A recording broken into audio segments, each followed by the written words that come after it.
Welcome to the My Opinion Podcast, a show that focuses on leadership, life, and love to empower women around the world to be the best versions of themselves. The My Opinion Podcast is a weekly show with Maya's Motivation Monday, focusing on leadership topics for women, and special edition episodes that feature guest interviews and current events. Now, all in her opinion, here is your host, Maya Roffler. Happy Motivation Monday! Today I'm talking about how leaders can end the year strong, which is so important, especially with 2020. But I want to make sure you guys know about my freebie, how to launch your podcast in less than a week. So a one-on-one on that. I think it's possible. I did it. So if I did it, you can do it. Head over to @MayaRoffler or @MyOpinionPodcast on Instagram or Facebook, even my Twitter. All my pages have it right now for Cyber Monday. Check it out. I'll also be launching a beta class that's coming out. It'll be coming out December 1st that you can sign up, and it will be launching in the new year. So you will be able to start the class in January, and you will be able to sign up December 1st throughout December. So check that out. The prices for it will be quite low because it's a beta class and you'll be the first ones to take it. But take advantage of that freebie. Head over to one of my social profiles and you can grab that today and launch your podcast in less than a week with my super easy freebie. So let's dive in today about how leaders can end the year strong, because my real passion is talking about leadership, even though I love to podcast too.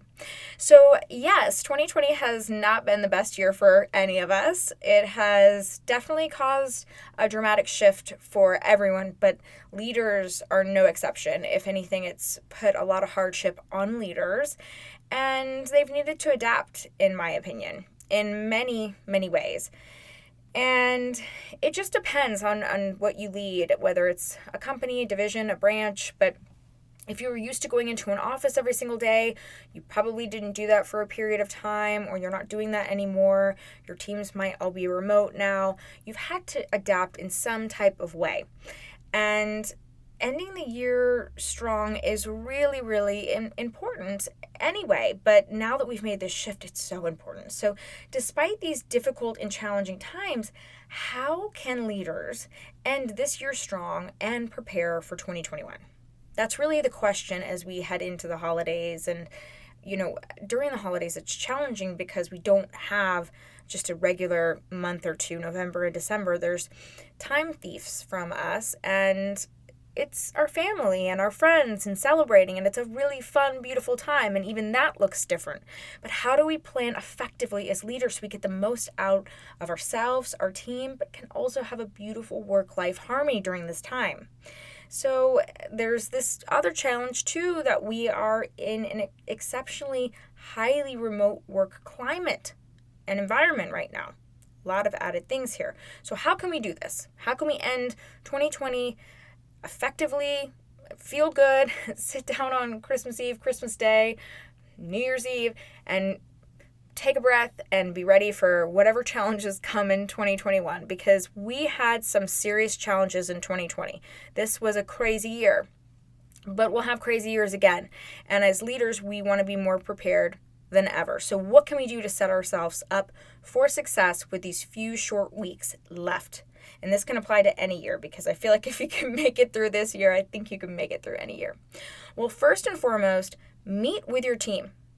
And I'm sure that sounds really simple, but you need to have kind of an all hands on deck meeting. Let your team know this meeting is coming and encourage each member to bring a few topics to talk about.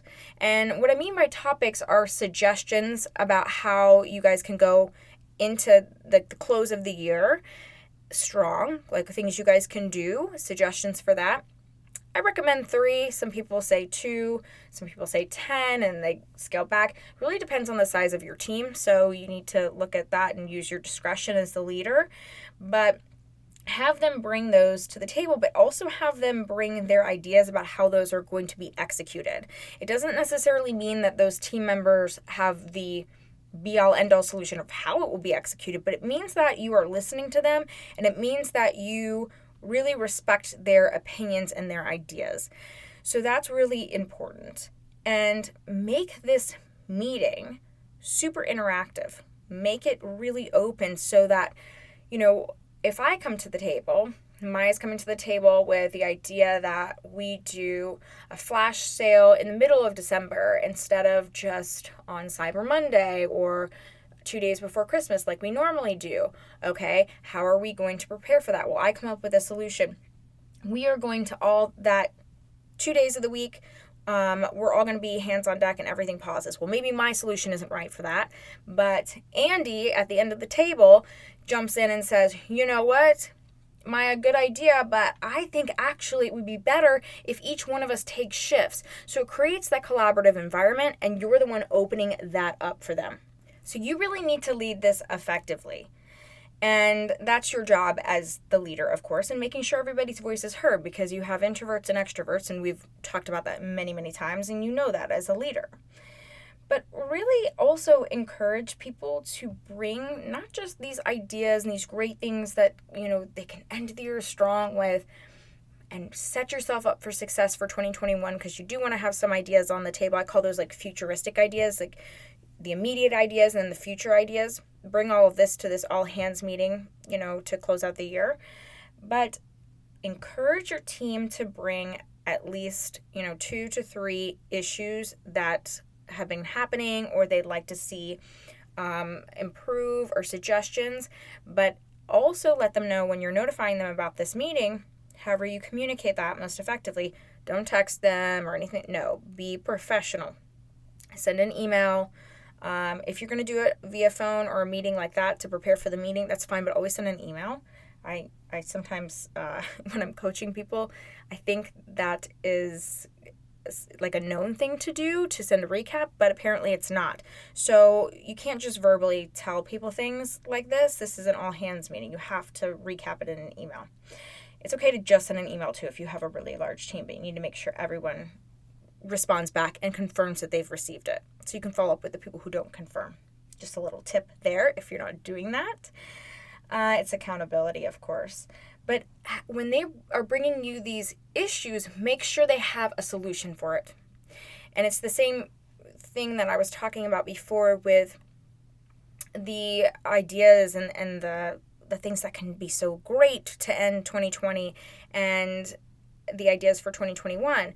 I might have a great idea, but Andy down at the table, I don't know why I'm digging the name Andy. I called my brother, we called him Andy sometimes. Maybe I'm channeling my brother today a little bit. So, but Andy had a better idea of how to execute it.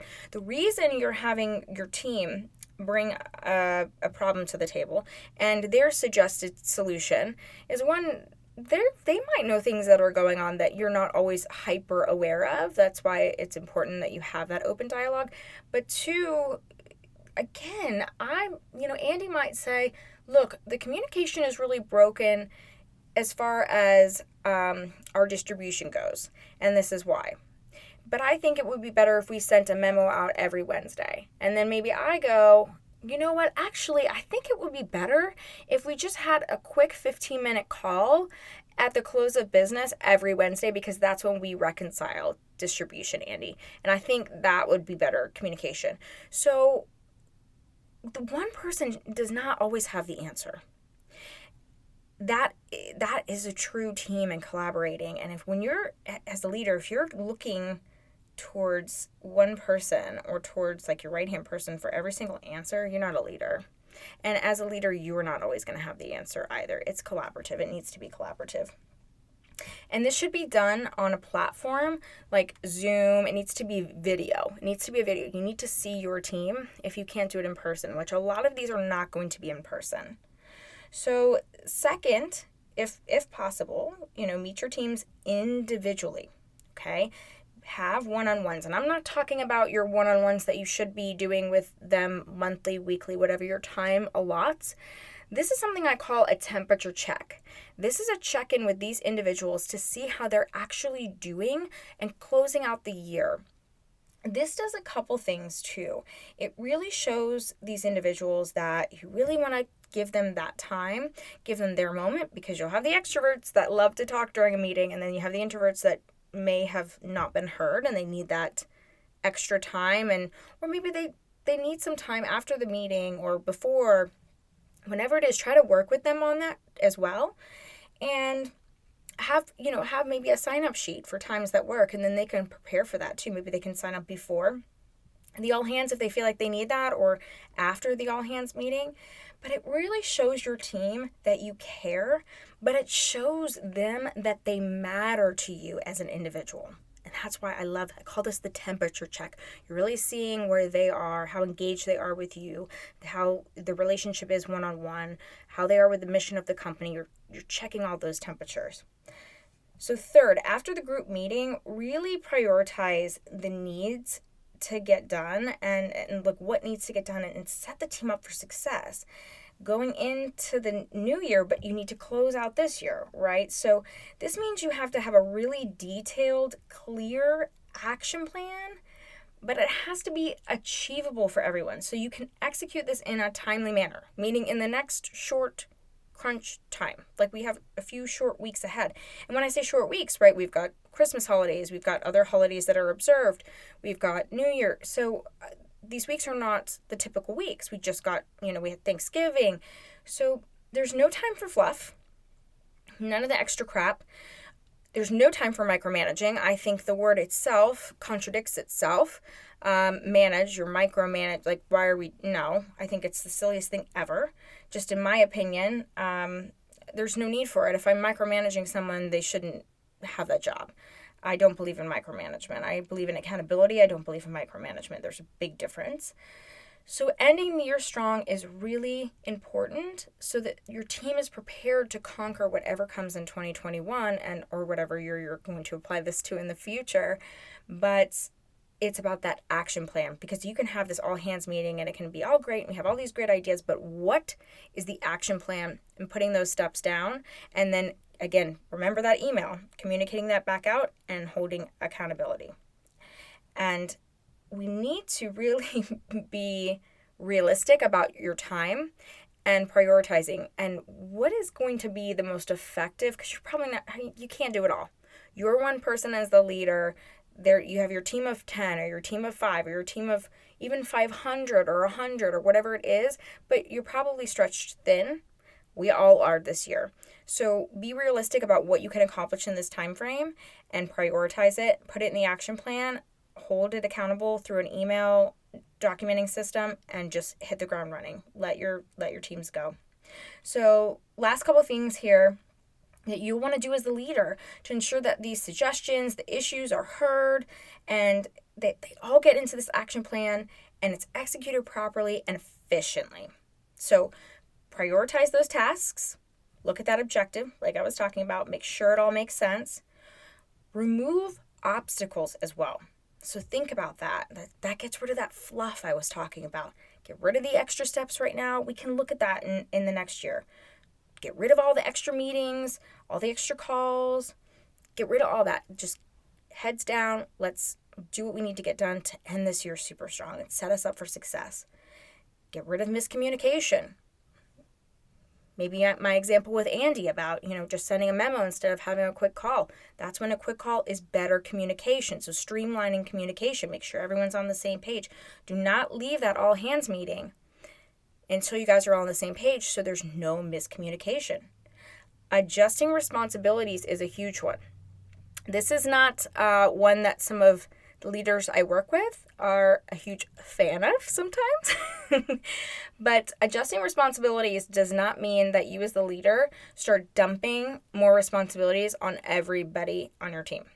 You take on a lot. You absorb a lot of responsibility. You do give more responsibility to your team members. But remember, you are a leader. There's lead in your title, okay? So your team is going to follow suit. So when you are taking on more, you are doing more, and you're, putting that work in, they're going to follow suit and they will take on those responsibilities too. It's a huge thing I believe in. And I think it's really important because when you're doing that, you're showing and you're not telling, and they'll follow you. That's why you're the leader. And just make sure, as I said, everybody is on board before you leave that all hands meeting and before you leave those one-on-ones too. If you're able to do those temperature checks, I think they're so important. So the true key to a successful end of year for any leader is a strong action plan. That's what I really want you to leave this episode hearing and having that meeting. And it really involves your team, but it is led from you. You're the leader, you have the action plan, and you lead from the front because you set your team up for success for the end of this year, but for the next year and for many years to come. Thank you so much for listening to the My Opinion Podcast. You can catch up on past episodes on the My Opinion Podcast website at www.myopinionpodcast.com, as well as read the My Opinion blog and contact Maya directly with your questions. Don't forget to follow us on Instagram and Facebook at My Opinion Podcast and Maya Roffler. We'll see you back here next week.